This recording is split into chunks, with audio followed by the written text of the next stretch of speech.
Hello everybody and welcome back to the channel. In this video I want to show you how I color oak leaves with autumn colors. So I was coloring a page in Flora and Fauna by Trolle, and I thought, well, there are some repetitive elements on the page and maybe I can film so you guys can see how I tackle them.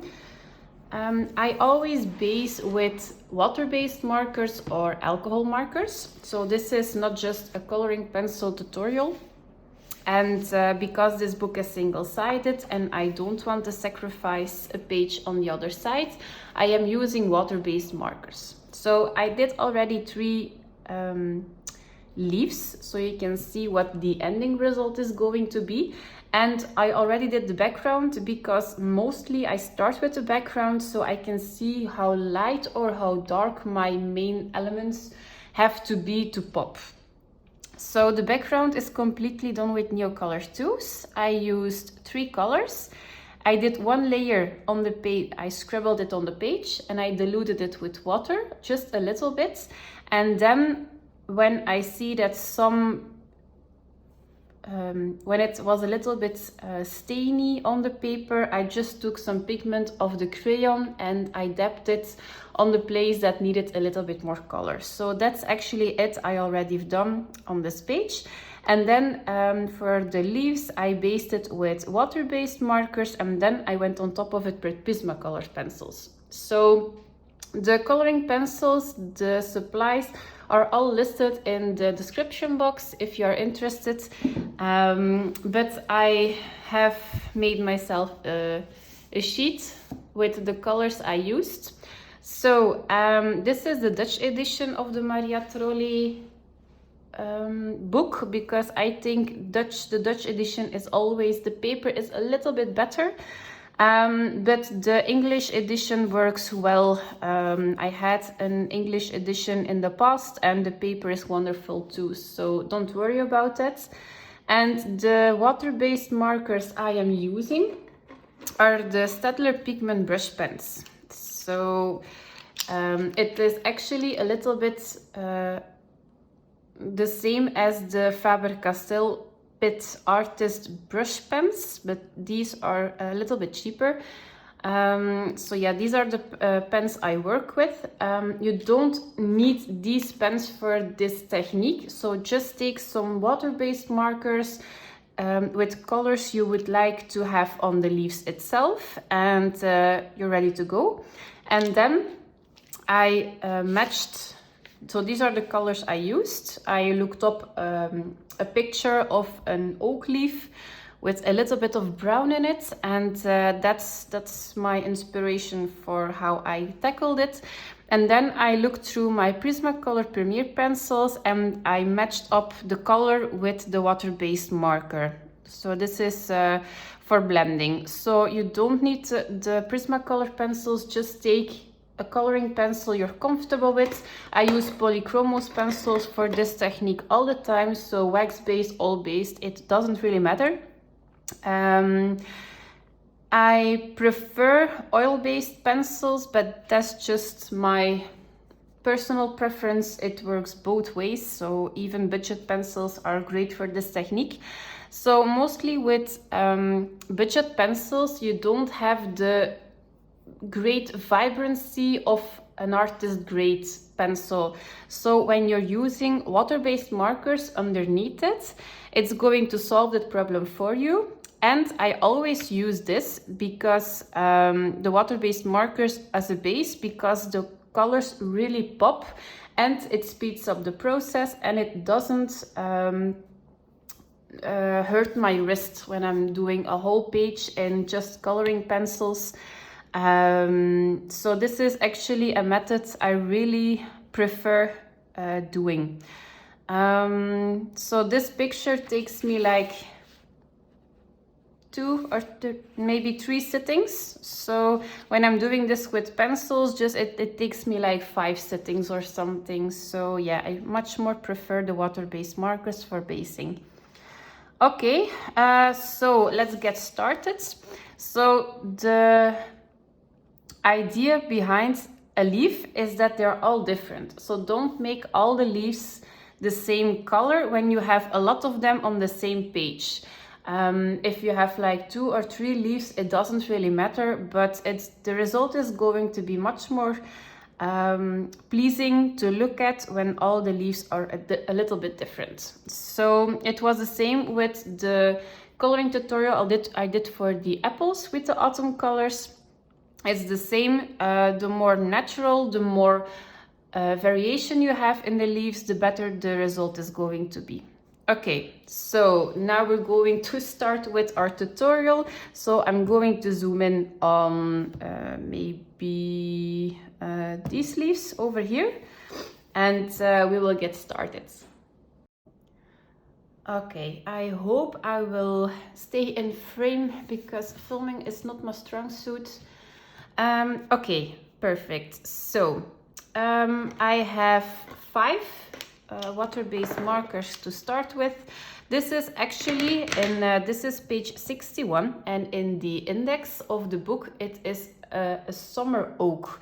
So it is mainly hints of green, but because there were some acorns and it more reminded me of an autumn page. So if you want to do this as a summer oak, just replace the brown to a green or just leave out the browns. The principle is actually the same. Okay, so the first thing I do is I take my darkest green, that's the olive dark, and I go around I looked up this word on Google Translate, so I hope it's right. It's the veins of the leaf. Sorry, my English is not my first language, so I have to look up some words before I start filming. So the only thing I'm going to do is emphasize the veins. Maria has already drew in for us. Like this. Then I take the brownish color, it's the sienna raw, and then I just decide how much brown I want to have on the leaves, and I just scribble in some color to the leaf. That's it. You don't have to do it very smoothly, just scribble it all over the place. The looser it is, the easier and the better the result. And then we're going to use the olive green. It's like the middle green, and again, just choose how much of the middle green you want. Like this. We always want to have it very symmetrical. And with this technique, it is a lot easier. Oh yeah, this is the pastel green. And I'm just going to color everything that is still white on the leaf. So all the white of the paper is gone. And then we don't have to use a lot of pressure and a lot of coloring pencils on top to cover all the white of the paper. Okay, so this is going to be the base for the leaves. So very scribbly, you don't have to look up some reference pictures, just go with the flow. So you can do this in front of the television, you can do it, you can base all the leaves when you have like 10 or 15 minutes between work. This is a very easy step. I do quite a lot between my shifts. And the coloring pencil I mostly do when I have a little bit more time. So yeah, that's just a tip for you. The water-based marker needs a little bit of time to dry, so give it a couple of minutes. So that's mostly the reason why I'm just going to base all the leaves with water-based markers. And then the first leaf I was basing is dry, and then I can go on top with the coloring pencil. So I'm going to base the other leaves as well, so I don't lose a lot of time waiting for the water-based markers to dry. This is actually a water-based marker with Indian ink. That means that once the marker has dried, it is permanent. So you can go on top of it with some water and it isn't moving. If you're using just a water-based marker like a Crayola or Staedtler, then when you go on top of it with water, it is going to move. Depending on the paper, how much. So I like these pens because sometimes I just don't know what I'm going to use for the background as a medium. And when I decide to do a background in Neocolor 2s, I have to be very careful with water-based markers that I don't smudge the color into the background. And with these, I don't have any problems. Okay, so those are the veins of the leaves. Then again, I'm going in with the sienna raw and I'm just going to add some stains. So maybe we can do this leaf a little bit more brown.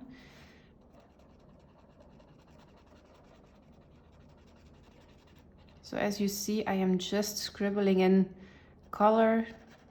I don't try to do it perfectly. The more you scribble, the easier and the more natural the result is going to be. Like this. And maybe here, just some tips of the leaf.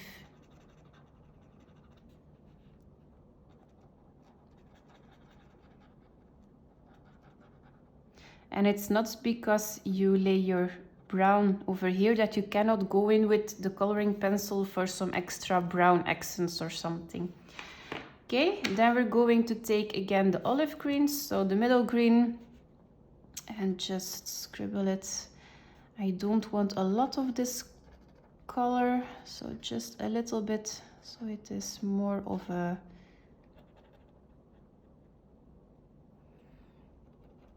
light green, and maybe over here more of that color.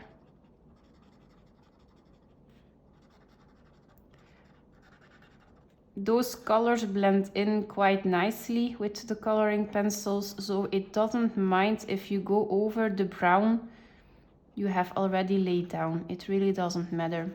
If you're working with complementary colors, that's a little bit more tricky. But greens and browns, they work wonderfully together, so it really doesn't matter. And then I go in with the pastel green and I just cover all the white of the paper and all the gaps I left on the leaf.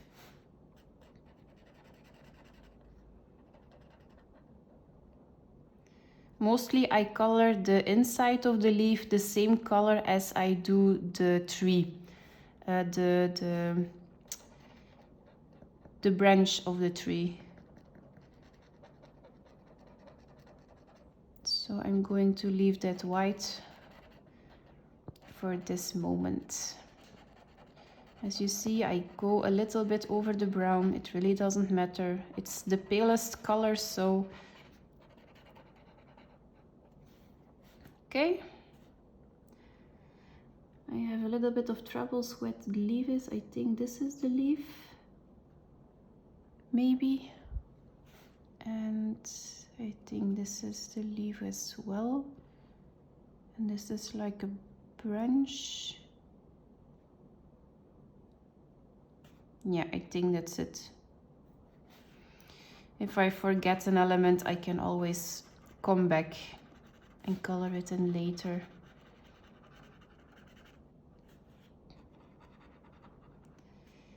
If you start with the background, you have already put a lot of color on your page and it's like you have already done a lot of work and the hardest part of your page is already done. So that's just a tip for you. If you don't know where to start, start with the background. Okay, so that's it. So this is just some scribbling on the paper, nothing fancy. Okay, And then we're going on top of it with the coloring pencils. I also have the dark brown, but you will see later what we're going to use, what the purpose is of this coloring pencil. Okay, and then I have my coloring pencils over here. So I will put them on the screen. So these are the 4 colors I used. If you are matching up your coloring pencils with your water-based markers, it don't have to be exactly the same color, but it has to be pretty close. So I advise you to, if you are having one pencil that is a little bit lighter, one pencil that is a little bit darker, take the darkest pencil, because when you're going in with the light, you're not going to cover the line of the water-based marker. So just take maybe a hint or a little bit darker pencil than a little bit lighter, okay? So these are the colors I am using, but you can do whatever you want, just match your color with these water-based markers. Don't do the brown, we don't need it for blending, okay? Those colors are in the description box as well, so if you want to check that out later. Okay, so it really doesn't matter if you're going, if you're starting with your darkest color or with the brown. I start with my darkest color, so that's the kelp green 1090. Okay, so that's actually the darkest part. So the only thing I'm going to do with a little bit of a medium pressure is soften up the lines we already drew in with our water-based markers. So just go around the edges a little bit and soften up your water-based marker.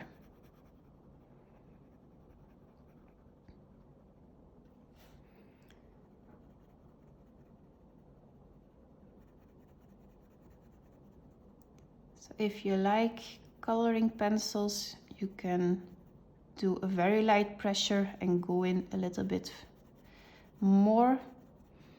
But I am a very impatient colorist, and coloring pencils are not my favorite medium to use, but I cannot live without them for shading. So I use them, but as minimal as I have to.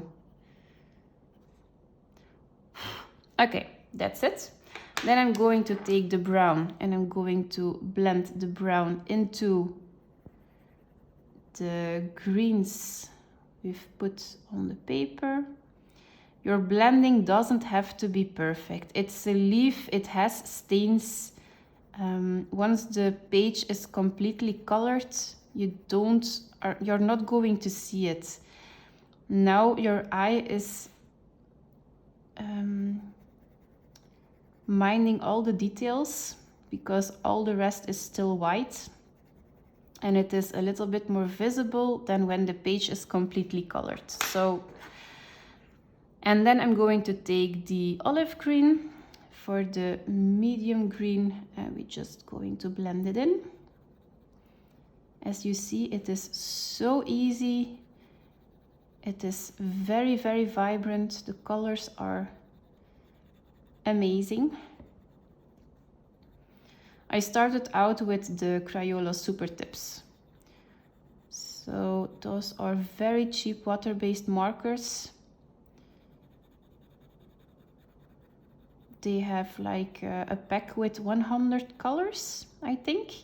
So you have a nice color range. I saw a lot of YouTubers have the Ohuhu water-based markers. So they have a great range as well. And never going in with the sap green light. The pens I am using, they are not the cheapest, but I swear by them. The tip is amazing to color with. The colors are very well chosen. I can buy them open stock. There are permanent once they dried. For me, that's a plus. You can still use them as a water-based marker. Scribble it on a palette and pick it up with a water brush, no problem. But once it dries, it's permanent. Okay, so that's it. And if you think, okay, I need a little bit more brown in some areas, you can always go in, because you're working with a soft to medium pressure. It's always possible to add a little bit more color on it. So don't be afraid to go in again, but then it has a little bit of a softer look, like this. And then we're going to take our water-based markers, the dark brown, so the very dark brown we chose. And when you look at a picture of an oak leaf, it has some dotting into the leaf, and that's what we're going to do. So if you think, okay, my blending here wasn't perfect, you can always go into that place, like maybe over here, and just add some stippling, and it's going to cover up your, it's not a mistake, but something it's bothering you, you can cover it up. So just do it randomly, so maybe some 4 dots, 2 dots, 7 dots, maybe on a row. That's it. Okay, so this is actually going to be the leaf. So I'm going to do these two off camera. The water-based marker has already dried, and maybe I will do some extra water-based marker work on camera as well, depending on how much time I have. So I'm going to do this on a little bit of a speed version. I'm not going to put this on music. Just take your own playlist, your podcast, do it in silence if you prefer. And yeah, maybe you can get some inspiration for your own autumn coloring pages for September. So thank you for watching. Bye.